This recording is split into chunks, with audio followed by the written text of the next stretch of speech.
Welcome back, everyone. Today I have an updated Shanks deck profile for you guys. This is updated with the new PRB02 stuff. We actually played all three of the new cards, and those three new cards makes this deck incredibly strong. It even helps increase your win rate against the blue-purple Luffy matchup, which was this deck's worst matchups. I actually did record a game last night, and I will post that as well, just to show you how the deck now deals against that matchup. So with that, let's begin. So 4 Uta Searchers. This is our only searcher.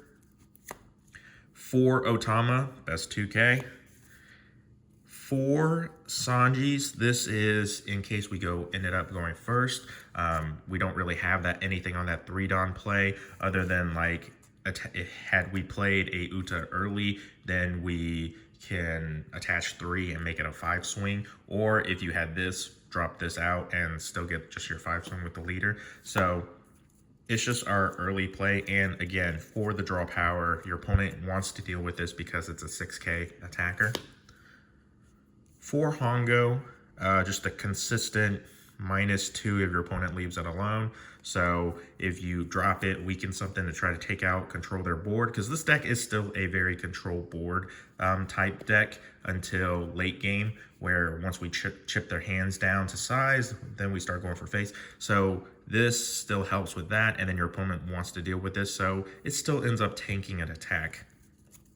Now, here is the new card for Kobe. Now, this card is so good. It is already hitting like $15. And that is because this card is just unexpectedly good, right? So like this card is good in like basically every red. 4 people are playing it for that. If you have 6 or less cards in your hand, draw 1 card when it's attacking.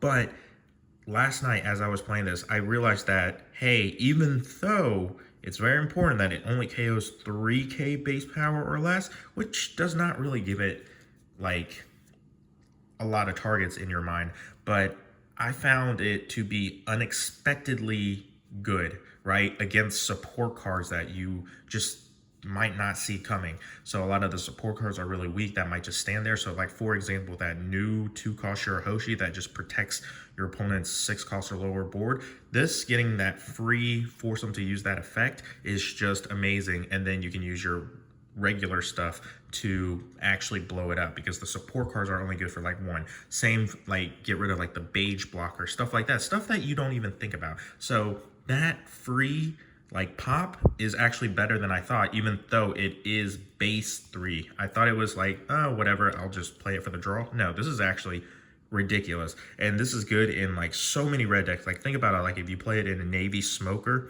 this would be like a 7K on your opponent's turn, which would be incredibly hard to hit into. It's still really good because, you know, as hard as it is to protect your leader, it's just as hard to protect this. So like you can use this effect, your opponent like not take a damage, and etc. So this is just crazy strong. Now, we do play a ton of blockers, and that's how we deal with, you know, the matchups now against like blue purple, so, or actually anything really. So we just play our usual control curve until we buy ourselves the time to drop to 10, and then at 10 we drop like 2 to 3 blockers a turn. And of course, one of the easiest blockers that you have to play is Lucky Roo, just to deal with like the rusher decks, the faster pace decks that you need to slow the game down. This taking out something, if your opponent managed to drop like 2 bodies or something, they're not going to keep the 2 bodies. As soon as they swing with 1, boom, sack the Lucky Roo, destroy it, and then it gets you to your 6-on turn, where you can buy some more time by dropping another blocker like Lucky Roo, etc., or something. This is for those faster pace decks. Now, of course, we got the new Lucky Roo, which I'm only playing at 2 of because this card is like basically instantly gonna die. It's gonna be targetable by everything because of how weak it is.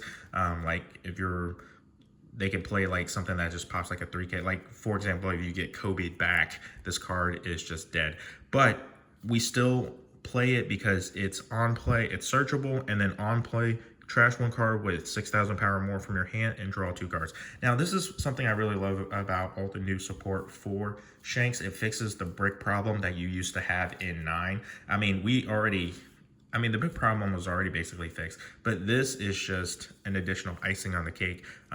Fix your hand late game, and then, you know, drop this extra card advantage, etc.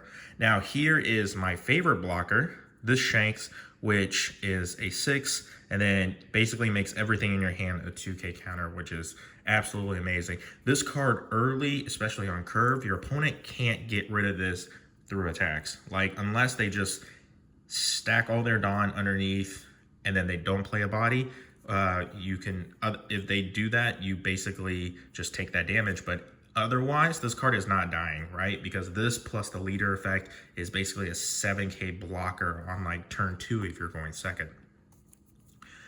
So it is actually really amazing. All right, and then lastly, for like the new cards, we do have the 4 laws.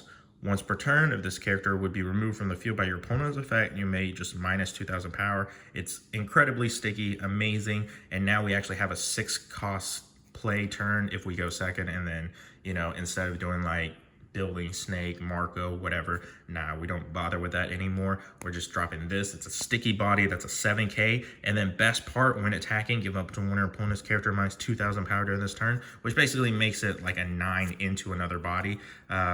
That 2,000 difference is huge. It's how I actually get rid of, like, you know, their bigger body. So if they try to match it like 7-7, no, it's actually 7 into a 5. It's just so good. And then this, when you drop this and then you mix it with like Rayleigh on the next turn, where you swing -2 and then drop Rayleigh, you basically get rid of an 8k, which is just amazing. Now, back when I was doing like Shanks in the last season, I was not playing this Uta. I am definitely now playing this Uta. Reason I didn't play it really is just because it's not searchable, and I just didn't like it. I didn't like it as much. But now, with the way this deck is built, where how the in-game is structured, I do like this because I can usually play it for the 2 cost, right? So I have a big 10 cost Shanks set up, and then like I drop this for 2, I drop a Lucky Roo, a Shanks blocker. Like, I basically get 3 blockers because of this card, as well as just using it for the 2k. I still don't like that it's not searchable, but I get it. It's just a nice, it's a worthwhile trade-off to be able to just end the game with like late game drop 3 blockers. Next, we have 3 Ben Beckman. Still really good to trash if you weaken stuff enough. Get rid of, like, if you early game, you might have to put in a little more work to get rid of like the annoying stuff.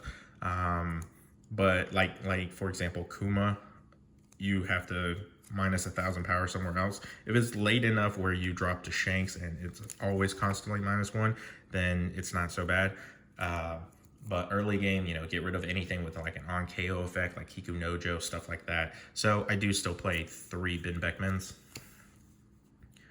4 Silvers Rayleigh, just slow down the game even more, so that you can buy time to drop your bosses. Just same reason you always play it at F4. 2 Control Shanks to pop. And then finally, we have 3 Rush Shanks. I just love this card. Like, it gives everything -1k, ends up being a lot, especially against blue-purple, where now I do want to, you know, drop it out faster. Well, not faster, but like as soon as I hit 10, if I block early and I play it well enough, I do actually manage to get this out and then start chipping away at their Sanji board that they created, because this makes every one of their bosses into an 8, where they're forced to give me, you know, Gum Gum Giant plus another card just for every swing. And then as soon as I drop this up, that's where I usually block her up. So hopefully I can just like chip away a body or 2 every single turn, especially if I have like the law out, where it helps reduce like their bosses down to a 6. Like, or at least one of their bosses down to a 6. They're not going to be able to protect it. So it's actually a really amazing card. Like I said, I'll upload a video that I recorded last night to show you the matchup. With that, let me know what else you guys want to see and what other decks you're looking forward to, what you want me to show on the channel, and like, comment, and subscribe. Thanks for watching.